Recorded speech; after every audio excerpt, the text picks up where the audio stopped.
주위에서 간병인 보험 좋다고들 하니까 혜택 줄어든다고 하니까 일단 급하게 간병인 보험 들어두신 분들 계시죠? 근데요 여러분, 자칫하다간 보험료는 보험료대로 내고 간병인 써서 간병비도 지출했는데 받아야 하는 보상금은 한 푼도 못 받을 수도 있어요. 일단 여러분, 간병인 보험을 청구할 때 주의할 점이나 가족 간병 시 꼭 등록해야 하는 것들에 대해서 모르고 계시면 보상 자체를 못 받으실 수도 있는데요. 제대로 된 청구 관리를 받지 못한다면 여러분이 낸 소중한 보험료를 쓸데없이 낭비하게 될 수도 있는 거죠. 저희 구독자분들 중 한 분이 지인을 통해서 간병인 보험에 가입을 하고 가족 간병인을 통해서 무려 한 달을 간병을 받았다고 하세요. 가족 간병이 보상이 된다고 해서 가족이 이를 휴직하고 봐주신 거거든요. 근데 이걸 어떻게 해요? 막상 청구를 하려고 보니까 약관 때문에 못 준다고 하는 겁니다. 어떤 설계사에게 어떤 설명을 받았는지가 중요한 이유가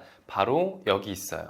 약관 분석을 통해서 간병인 보험의 혜택과 보상에 대해서 제대로 알고 있고 청구 관리도 꼼꼼하게 해주는 설계사가 필요한 이유인 거죠. 오늘은 최근 간병인 보험에서 화제가 되고 있는 두 가지 이슈가 무엇인지, 그리고 이를 대비할 수 있는 방법과 간병인 보험 청구 전 주의사항을 총정리해서 말씀드릴 건데요. 영상 끝까지 시청하시면 앞으로 여러분은 간병인 보험 청구 시 손해보시는 일 없으실 거예요. 추가로 도움되는 정보도 매일매일 올려드리고 있으니까요. 구독과 좋아요도 한 번씩 부탁드리겠습니다. 먼저 최근 간병인 보험의 두 가지 이슈예요. 첫째, 보장이 줄어들었다.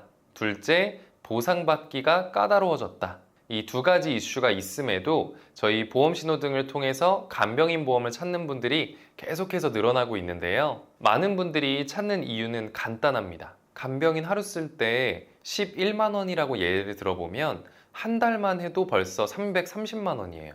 이런 간병인 비용을 건강보험공단에서도 보조를 안 해주고 실비보험으로도 보상받을 수 없다 보니까 오로지 내 돈으로 전부 결제를 해야 되는 겁니다. 짧은 입원이면 견딜만 하겠지만 한 달 330만 원, 두 달 660만 원, 세 달 990만 원 이렇게 길어지면 결국 경제적 위기까지 이어질 수가 있는 겁니다. 간병인 보험의 보장이 줄고 보상받기가 까다로워졌지만 여러분께서 주의점에 대해서 잘 인지하고 현명하게 준비하시면 절대로 손해보실 일 없으실 테니까요. 지금부터 속속들이 알려드리겠습니다. 현재 가입할 수 있는 간병인 보험은 간병인 사용 일당과 지원 일당이 있는데요. 지원 일당은 보험사가 간병인을 구해서 직접 보내주는 보험을 말합니다. 가입자가 내 돈이 없으니 물가와 인건비가 올라가면서 생기는 간병비 부담을 덜 수 있는 보험이기도 하죠. 하지만 시간이 지나면 보험료가 올라가는 갱신형 보험인데다가 미리 신청해야 간병인을 보내준다는 점 때문에 갑작스러운 사고로 당장 필요할 때 도움이 안 된다는 단점이 있습니다.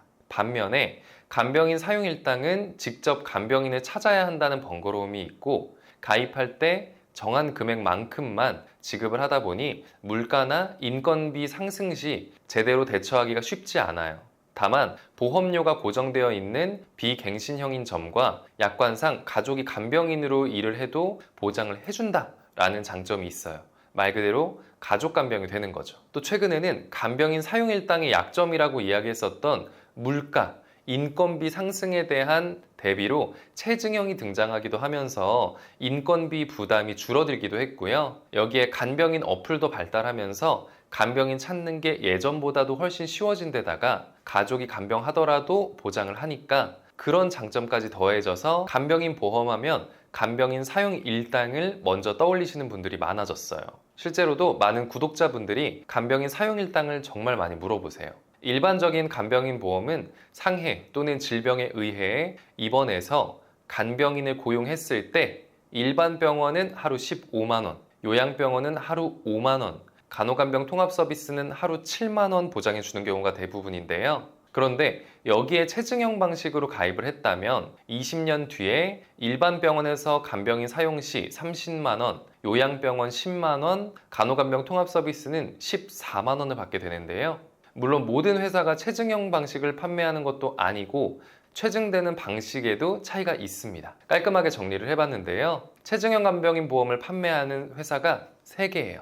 일단 세 개 회사 모두 20년 뒤 2배로 증가하는 건 같습니다. 하지만 A사는 5년 주기마다 체증되는 구조인 반면 C사는 중간에 체증되는 과정이 없이 20년 뒤에만 2배로 올라가게 설계가 되어 있죠. A사와 B사, 연령과 성별에 따른 보험료 차이를 한번 비교해보면요. 전반적으로 남자는 B사가 저렴하고 여자는 A사가 저렴한 걸 알 수 있어요. 이런 체증형 구조는 최근 보장이 줄어든 간병보험의 한도 문제도 어느 정도는 보완해 줄 수 있는데요. 실제로 25년 이전까지만 해도 일반 병원에서 간병인 사용 시 20만 원까지 지원해 주던 회사도 10만 원, 15만 원으로 보장의 한도를 줄였습니다.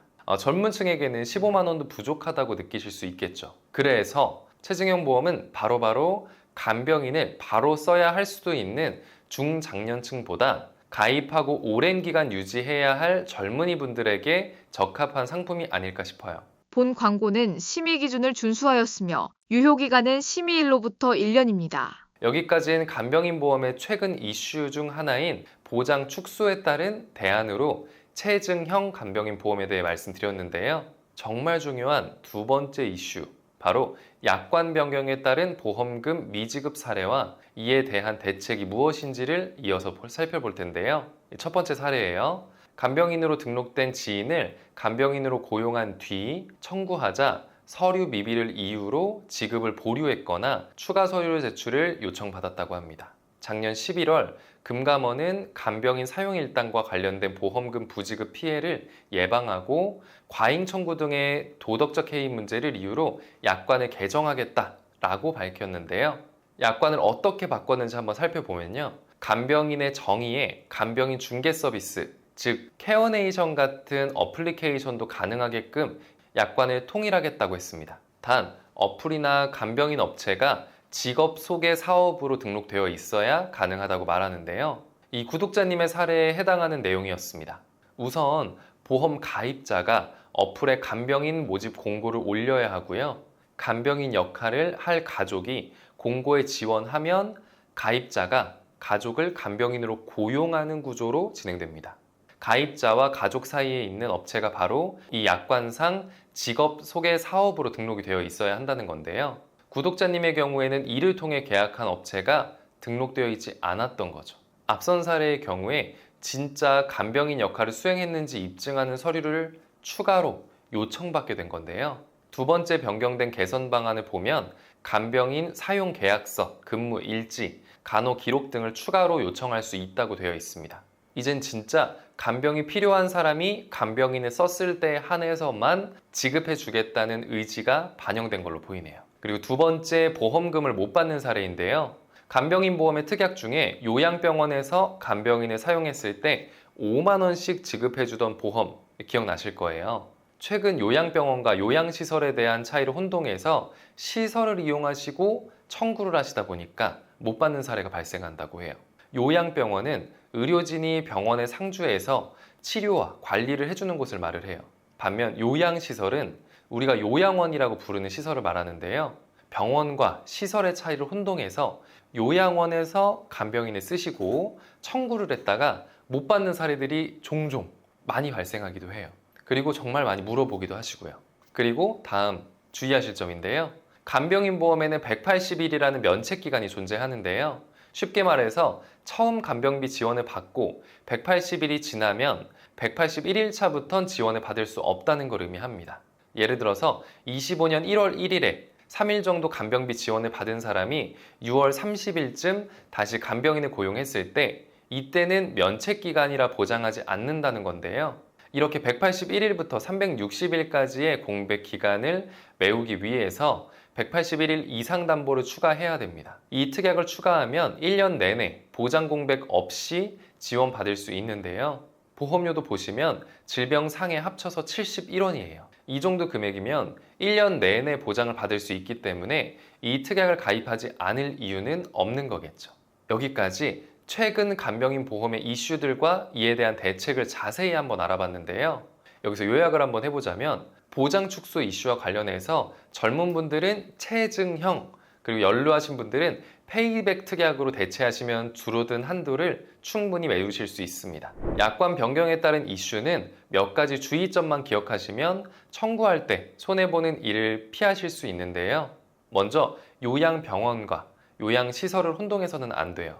요양병원은 간병인 보험이, 요양원은 재가시설급여 보험이 보장해준다라고 기억하시길 바라겠고요. 또 가족간병 때 반드시 이용해야 하는 중개서비스 업체가 직업소개사업체로 등록되어 있는지 공고를 확인해 보시길 바라겠습니다. 중개서비스 업체가 정식 등록된 곳이 맞다면 이제 가족을 고용했을 때 실제로 간병 일을 하셨는지 유무를 입증할 서류를 철저히 준비하셔야 하는데요. 마지막으로 면책기간에 의해 보장받지 못할 수 있으니 간병인 보험을 가입할 때 181일 이상 담보도 추가를 하셔야겠죠. 이 부분들만 잘 참고하시면 간병인 보험으로 손해보시는 일이 줄거나 없애실 수 있으니까요. 오늘 영상 참고하셔서 간병인 보험 없어서 아니면 있는데도 손해보시는 일에서 자유로우셨으면 합니다. 저희 보험신호등에서는 불필요한 보험료의 부담을 줄이고 최소한의 보험으로 최대한의 든든함을 느끼실 수 있도록 전체 보험회사의 객관적인 통계 자료를 분석해서 한 분 한 분 상황에 맞춘 합리적인 설계를 보장, 청구, 관리까지 도와드리고 있는데요. 전체 보험사의 약관이 비교하고 연령, 성별, 건강 상태 등을 종합적으로 고려해서 최적의 플랜을 만들어드리고 있습니다. 오늘 영상에 대한 관심이 있으시거나 정확한 간병인 보험 설계와 간병인 입원 지원비가 필요한 때 영상의 번호로 언제든지 연락 주시기 바라겠고요. 영상 도움되셨다면 구독과 좋아요 한 번씩 부탁드리겠습니다. 끝까지 시청해 주셔서 감사합니다.